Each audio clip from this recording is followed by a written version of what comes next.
Bismillahirrahmanirrahim.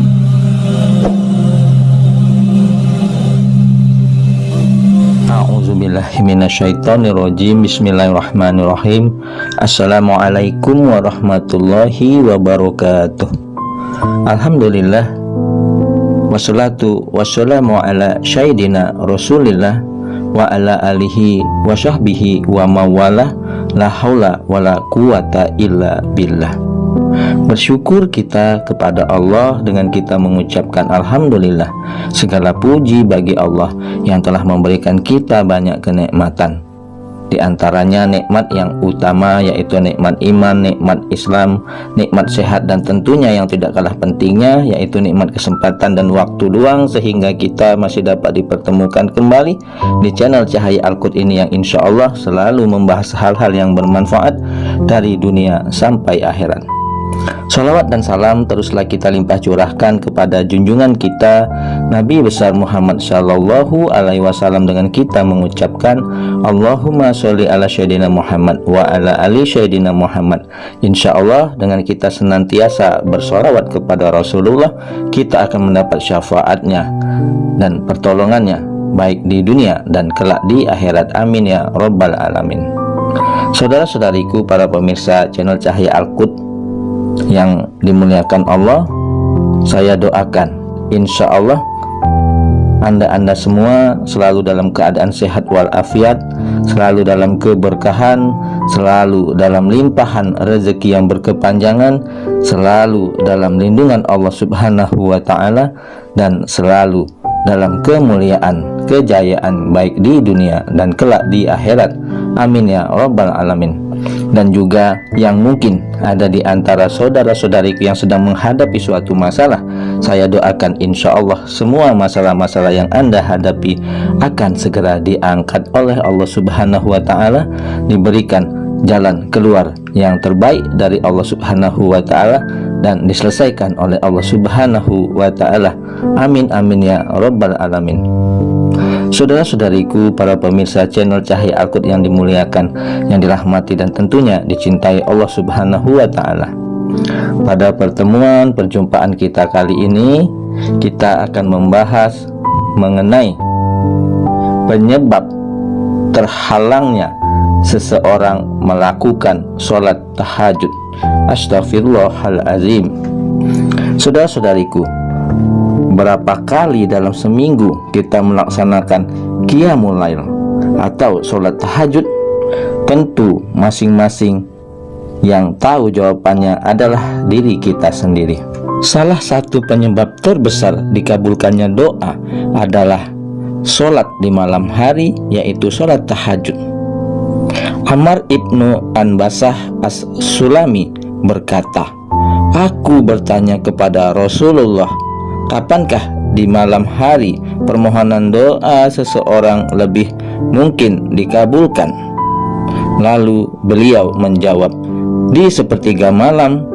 Jadi berdoalah sebanyak-banyaknya yang kamu suka, karena doa tersebut disaksikan dan dicatat oleh para malaikat sampai kamu melakukan sholat subuh. Hadis riwayat Abu Daud. Dan juga Jabir berkata bahwa dia mendengar Rasulullah Sallallahu Alaihi Wasallam berkata, di malam hari terdapat suatu waktu yang tidaklah seorang muslim memanjatkan doa pada Allah berkaitan dengan dunia dan akhiratnya bertepatan dengan waktu tersebut, melainkan Allah akan memberikan apa yang ia minta. Hal ini berlaku setiap malamnya. Hadis riwayat Muslim. Sholat malam adalah salah satu sarana untuk memasuki surga dan mencapai nilainya yang tinggi. Abu Malik al-Asy'ari berkata, Rasulullah Sallallahu Alaihi Wasallam bersabda, ada bilik di surga, bagian luarnya terlihat dari dalam dan sebaliknya. Allah menyiapkannya bagi mereka yang berbicara dengan lembut, memberi makan orang lain, berpuasa terus-menerus dan sholat di malam hari saat orang-orang sedang tidur. Hadis riwayat Ahmad. Saudaraku yang dimuliakan Allah, tak sedikit orang berusaha keras agar mampu bangun sholat malam, namun begitu sulit mencobanya. Apa yang menjadi penyebab sulitnya kita bangun sholat malam? Syekh Fudail bin Iyad, guru Imam Syafi'i, pernah berkata, jika engkau tidak mampu menunaikan sholat malam dan puasa di siang hari, maka ketahuilah bahwa engkau sebenarnya sedang dalam keadaan terhalang karena dosa-dosamu begitu banyak. Syekh Ibrahim bin Adam pernah didatangi oleh seseorang untuk meminta nasihat agar ia bisa mengerjakan sholat malam. Beliau kemudian berkata kepadanya, janganlah engkau bermaksiat kepada Allah Azza wa Jalla di siang hari.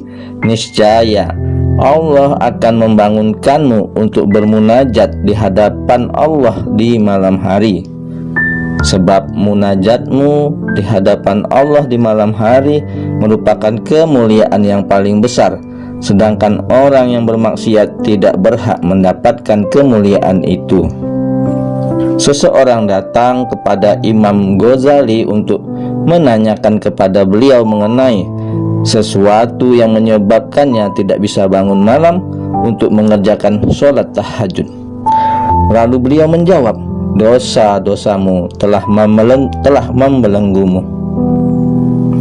Al-Hasan pun pernah berkata, tidaklah seseorang itu meninggalkan sholat malam kecuali karena dosa yang dilakukannya. Oleh karena itu, periksalah diri kalian setiap malam ketika malam matahari telah terbenam. Kemudian bertaubatlah kepada Rabb kalian agar kalian bisa mengerjakan sholat malam. Dan kesempatan lain beliau menjelaskan, di antara pertanda seseorang itu tenggelam dalam dosa adalah bahwa di dadanya tidak pernah lapang untuk bisa mengerjakan puasa di siang hari dan mengerjakan sholat sunnah di malam hari, yaitu sholat tahajud. Sufyan Ats-Tsauri pun pernah berkata, aku pernah terhalang tidak bisa bangun untuk mengerjakan sholat malam selama 5 bulan disebabkan satu dosa yang telah aku lakukan. Ditanyakan kepada beliau, dosa apakah itu? Beliau pun menjawab, aku melihat seorang laki-laki yang menangis. Lalu aku katakan di dalam hatiku bahwa itu dilakukannya sebagai bentuk kepura-puraan saja. Abdullah bin Mas'ud pernah ditanya oleh seseorang, kami tidak bisa bangun malam untuk mengerjakan sholat sunnah tahajud. Ia pun menjawab, dosa-dosamu telah membelenggu dirimu. Demikian juga memakan barang yang haram akan menghalangi pelaksanaan sholat malam. Saudara-saudariku yang dimuliakan Allah, salah seorang dari kalangan ulama mengatakan betapa sering sesuap makanan itu menjadi penghalang pelaksanaan sholat malam. Betapa sering pandangan itu menghalangi seseorang dari membaca surat dari Al-Quran. Sesungguhnya seorang hamba itu akan menyantap satu makanan atau melakukan sesuatu perbuatan yang menyebabkan tidak bisa mengerjakan sholat malam, diantaranya sholat tahajud selama 1 tahun. Demikian juga kecintaan kepada dunia atau hubub dunia bisa menghalangi seseorang untuk melaksanakan sholat malam.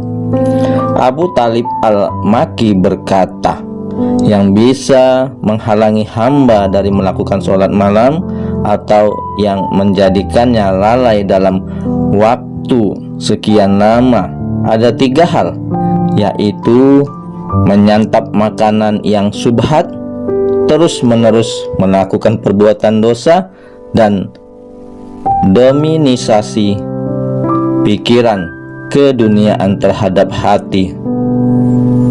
Sahabat cahaya Al-Qud yang dimuliakan Allah, pastikan untuk melaksanakan sholat malam, sholat tahajud setiap hari, meskipun sedikit, agar tidak menjadi salah satu yang lalai. Nabi SAW bersabda, barang siapa menjalankan sholat malam, bahkan dengan panjang membaca 10 ayat, dia tidak akan dicatat sebagai orang yang lalai. Hadis riwayat Abu Daud.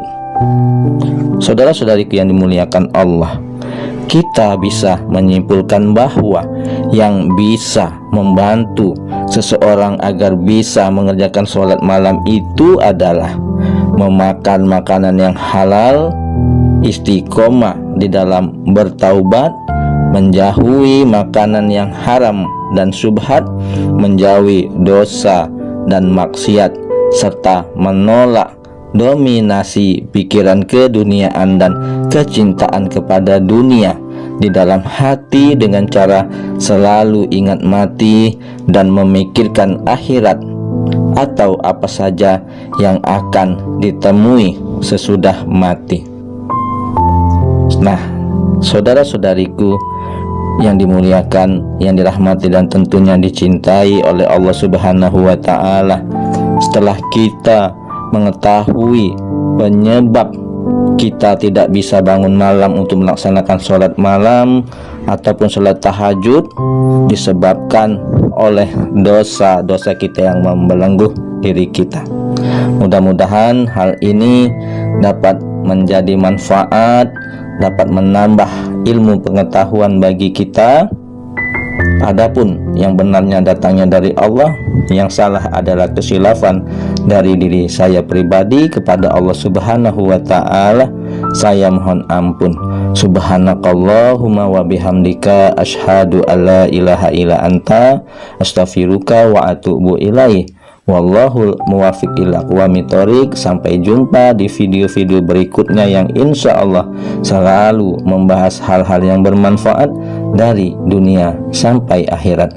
Wassalamualaikum warahmatullahi wabarakatuh.